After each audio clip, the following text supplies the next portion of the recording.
आता रुपाली चाकणकरांचा कुणाला कुणाला मूळ व्याध आहे हे सांगण्याची गरज नाही. मला असं वाटतं सगळ्यांना रुपालीताई ठोंबरे आणि सुषमाबाई ह्यांची मैत्री माहिती आहे सगळ्यांना आतून. तिच्या लिपस्टिकवर बोलताय, तिच्या मेकअपवर बोलताय, तिच्या साड्यांवर. मला काय म्हणायचंय, ओ पेंट खजूरबाई, कुठं होत्या पेंट खजूरबाई, पेडणेकर बाई इतक्या दिवस? ते तुमचे आदित्य बाबू जे आहेत ना, त्यांचा ज्या वेळेला प्रकार उघडकीस आला की तुम्ही आदित्य ठाकरेच्या ती जी दिशा सालियन आहे तिच्या आई वडिलांना तुम्ही धमक्या दिल्या होत्या, हे ज्या वेळेला उघडकीस आलं त्यावेळेला तुम्ही बिळात लपून बसल्या होत्या पेंट खजूरबाई, मडक्या तोंडाच्या बाई. आता मडक्या तोंडाची कोण आहे साऱ्या जगाला माहिती आहे. मडक्या तोंडाने कितीही प्लॅस्टर मारलं तर ते खड्डे काय तिचे बुजत नाही. किंवा हगवणे जो आहे तो शरद पवाराच्या फार निकट.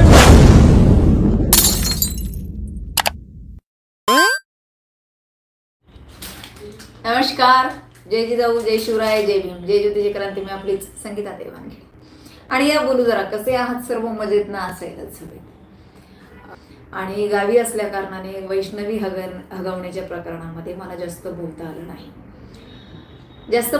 म्हणजे फक्त मला पोस्ट वगैरे करावं लागतं. कारण गावी ग्रामीण भागामध्ये माझे जे नातेवाईक आहेत ते असतात आणि त्या लोकांना या गोष्टीमध्ये इंटरेस्ट नाहीये किंवा त्यांना असं वाटतं की आमच्यात आली आहे ना आता तू, तर मग ते तुझं जे काय असेल ते समाजसेवा राजकारण तू तिकडं पुण्याला, इथे आमच्यात आली ना मग एन्जॉय कर, आमच्यामध्ये राहा, आम्हाला थोडासा वेळ दे.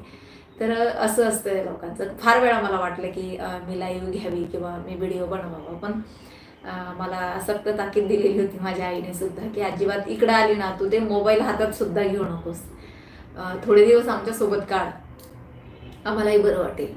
आणि खरं सांगते छान वाटलं मला. फक्त वैष्णवीचा जो विषय झाला तो फार जिव्हारी लागला. आईलाही मी सांगितलं होतं, आईलाही वाईट वाटत होतं, पण आई म्हटली पुण्याला गेल्यावर तू नक्की याच्यावर व्हिडिओ बनव, पण आमच्यासोबत आहे तोपर्यंत नको बोलूस, मग तुला कोणीतरी काही बोलतं, मग तू ट्रेसमध्ये असते, तू दाखवत नाही, पण तू तेच, मग त्याच्यापेक्षा तू मोबाईल हातातच घेऊ नको, तुला काय करायचं ते पोस्ट टाक, तू बोलू नको काहीच. आणि म्हटलं चला जाऊ दे, आईची इच्छा नाहीये ना, हरकत नाही, म्हणून मी त्याच्यावर बोलले नाही. परंतु जे काय मी प्रकार बघतीये की या हगवणे कुटुंबासोबत आपण बघत असेल, तिची जी नणंद आहे करिश्मा नावाची, तिच्यासोबत सुप्रिया सुळे यांचे फोटो आहेत, त्या नंदेसोबत आदिती तटकरे यांचेही फोटो आहेत, म्हणजे आदिती तटकरे सोबतही फोटो आहे, सुप्रिया सुळे सोबतही फोटो आहेत, अजितदादा यांच्या मिसेस सोबतही आहेत, म्हणजे सर्वच शरद पवारांसोबतही फोटो आहेत. मग हे सगळं असताना किंवा हगवणे जो आहे तो शरद पवाराच्या फार निकटवर्ती आहे, हे सगळं काही चालू असताना मधीच का बरं रुपाली चाकणकर यांना ट्रोलिंगचा सुरुवात झालीये? का? कारण काय? रुपाली चाकणकर यांना ट्रोलिंग करण्याच्या मागचं कारण काय किंवा उद्देश काय? म्हणजे रुपाली चाकणकरांना ट्रोलिंग करून कुठेतरी या चेहऱ्यांना दाबायचं आहे का? बघा, जो प्रकार झाला तो फार निंदनीय आहे, घृणास्पद आहे, त्याचा जितका निषेध करता येईल तेवढा कमीच आहे. फार वाईट प्रकार आहे हा, कुणाच्याही लेकीबाळी सोबत घडू नये. आज मला लेकी आहे, तुम्हालाही लेकी आहे. जी लोक आज या प्रकरणाचं भांडवल करत आहेत,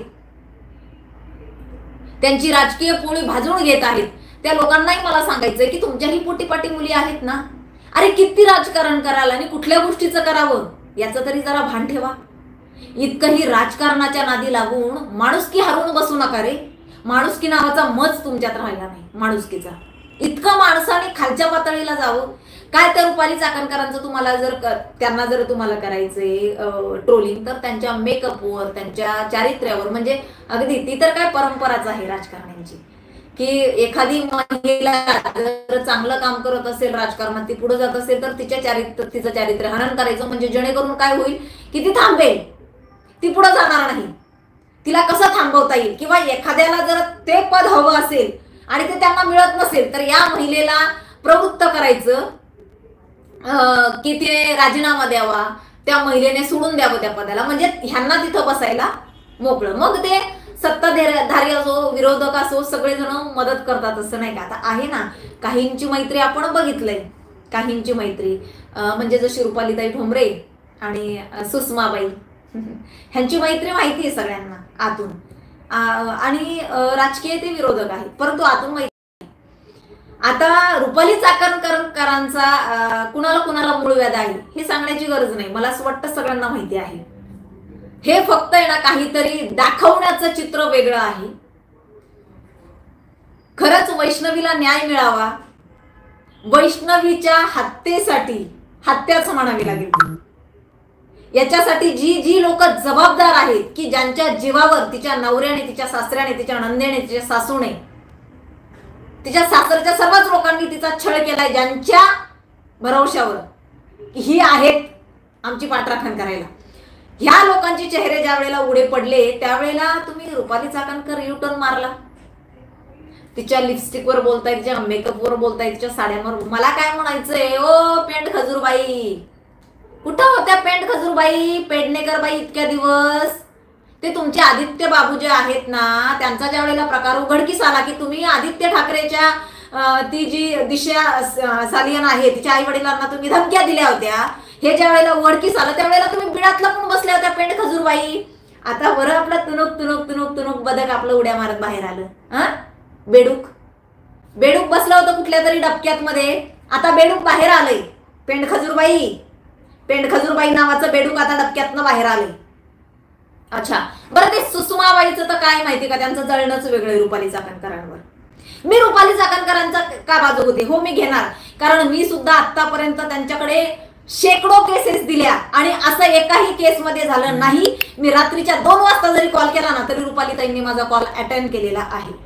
अगदी ज्या वेळेला मी खचून गेले होते, मी हताश झाले होते, मी असं वाटत होतं एकेकाळी की मी आता करू का, त्यावेळेला मी रुपालीताईंना मेसेज केला होता आणि अगदी रात्रीच्या मला 1 वाजता रुपालीताईंचा फोन आला होता की संगीताताई असं काही करायचं नाही, तुम्हाला समाजकार्य करायचं आहे, तुमच्याकडे बघून महिला जगायला शिकतायत, असं तुम्हीच जर केलं तर त्या महिलांनी काय करायचंय ज्या भोगतायत.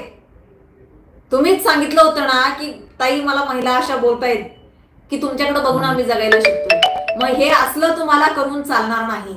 हे मला रात्रीच्या 1:30 पावणे 2 वाजता बोलणारी रुपाली चाकणकर आहे. कितीतरी केसेस हे ना उगाच चुकीचं आपलं. मी ज्या ज्या वेळेला गेले ना त्या वेळेला जर त्यांच्याकडनं मदत मिळाली नसती तर त्यांच्या महिला आयोगाच्या समोर का बरं इतकी लोक इतक्या महिला त्या ठिकाणी आल्या असत्या मला सांगा का? कारण काय, मदत मिळतीये म्हणूनच महिला त्या ठिकाणी येत आहेत ना. 150-200 महिला त्यांच्या धायरीच्या ऑफिसच्या समोर असतात. आणि शिवाय ज्या वेळेला मला हा अनुभव सुद्धा आलेला आहे की मी जेव्हा फोन केला होता ना, मी एक तक्रारदार म्हणून फोन केला होता त्यांना, मी संगीता वानखेडे नाव सांगितलं होतं पण त्यांच्या लक्षातही नव्हतं की मीच आहे म्हणून. मी तिथं गेल्यानंतर समोर गेल्यानंतर रुपालीताई म्हटलं की मी तुमचे व्हिडिओ बघत असते. त्याच्या अगोदर मी कितीतरी केस त्यांना दिलेले आहेत. मी तीच संगीता वानखेडे आहे हे त्यांना माहिती सुद्धा नव्हतं. मी तिथं गेल्यानंतर त्यांनी माझ्या आवाजावरून ओळखलं की तुमचे व्हिडिओ असतात का ताई, मी बघत असते, तुम्ही आहात का त्या. त्याच्या अगोदर मी किती वेळा त्यांना फोन केला होता आणि किती वेळा त्यांनी माझे प्रॉब्लेम सॉल्व्ह केले. ज्या ज्या केस माझ्याकडे येत आहेत, ज्या ज्या महिलांना मी त्यांच्याकडे पाठवते ना त्या त्या महिलांचे प्रॉब्लेम त्यांनी सॉल्व्ह केलेत. अशा शेकडो केस माझ्याकडे आहेत. त्या महिलांना मी उभं करू शकते तुमच्या पुढे, परंतु फक्त त्यांच्या सौंदर्यावर जळायचं. एखाद्याला जर देवाने दिलंय नैसर्गिक सौंदर्य तर किती जळावं त्याच्यावर. मडक्या तोंडाच्या बाई, आता मडक्या तोंडाची कोण आहे साऱ्या जगाला माहिती आहे. मडक्या तोंडाने कितीही प्लॅस्टर मारलं तर त्या खड्डे काय तिचे बुजत नाही. आता ती चाकणकर या देशातनं लिपस्टिक आणती, त्या देशातनं साडी आणती, या देशातनं सोनं आणती, त्या देशातनं सँडल आणती. बाई काय ग तू त्यांच्या त्या सँडलवर साडीवर लिपस्टिकवरच बोलत असती मला सांग. आता तू बोलली, तू कितीही जळाली म्हणजे तू रुपाली चाकणकरांसारखी होणार नाही ग दिसायला. त्यांना दिलंय देवाने सौंदर्य.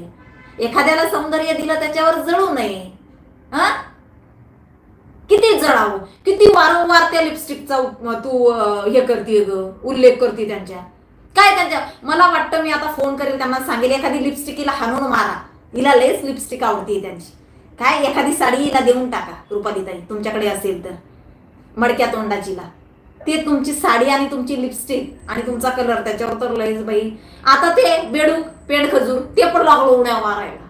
अरे लाजा वाटायला पाहिजेत. आपण ट्रोल करा, अगदीच राजकारणात आहात तुम्ही, तुमचा तो पिंड आहे, कळलं ना, तुमचा तो पिंड आहे, तुमचा तो अधिकार आहे. तुम्ही 100% करा ट्रोल करा रे, पण तुम्ही चारित्र्यावर त्यांच्या शिंतोडे उडवता वारंवार.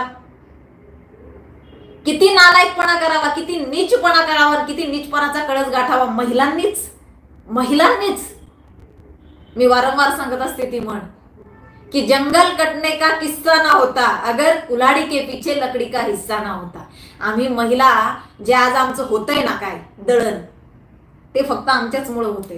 त्याला कारणीभूत आम्हीच आहोत, तेवढं लक्षात ठेवा. आज खरं वैष्णवीला न्याय द्यायचा ते सोडून जी चेहरे पुढे आलेली आहेत वैष्णवीच्या प्रकारामध्ये, जी कारणीभूत आहेत, त्या चेहऱ्यांना दाबण्यासाठी अगदी अख्खं विरोधी पार्टीच्या सगळ्या बायका उड्या मारतायत दनादन दनादन. का रे बाबांना तुम्ही लिपस्टिक लावत नाहीये, तुम्ही मेकअप करत नाहीये, तुम्ही काय तिला जर देवाने सौंदर्य दिलेलं आहे, तिला मला नाही वाटत त्यांना काय लिपस्टिक आणि कशाची गरज असेल. मी समोर बघितलंय त्या बाईला, फार गरज नाहीये तिला मेकअपची.